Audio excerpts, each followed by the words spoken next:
জবটা দেখো, এটা একটা ইনস্টাগ্রামের জব। এখানে কি বলেছে, প্রেস লাইক হার্ট আইকন, মানে লাইক করতে হবে, কিন্তু থামস আপের লাইকটা না, এটা দিতে হবে একটা হার্ট আইকন দিয়ে লাইকটা করতে হবে।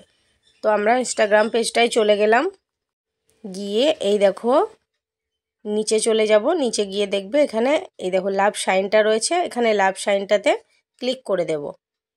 পর এটার একটা স্ক্রিনশট তুলতে হবে। আমার এটা যেহেতু ডেস্কটপ মোড করা আছে, সেজন্য আমি ফোনটাকে ঘুরিয়ে একটা স্ক্রিনশট নিয়ে নেব।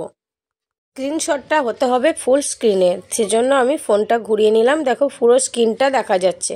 তো আমরা কোন পোস্টটাতে লাইক করেছি, তো এই অবস্থায় আমি একটা স্ক্রিনশট নিয়ে নেব। এই স্ক্রিনশটটা আমি প্রোভাইড করব। তো তোমরা যখন স্ক্রিনশট নেবে যেন পুরো ফুল স্ক্রিনটা যেন এরকম থাকে। আমি যেহেতু ডেস্কটপ মোডে করছি, সেহেতু আমি ফোনটাকে আবার ঘুরিয়ে নিলাম। এরপর ওই স্ক্রিনশটটা আপলোড করে দেব, তাহলে আমার জবটা কমপ্লিট হয়ে গেল। স্ক্রিনশটটা আপলোড করে দিলাম, এরপর কনফার্ম এক্সিকিউশনে ক্লিক করে জবটা সাবমিট করে দিলাম।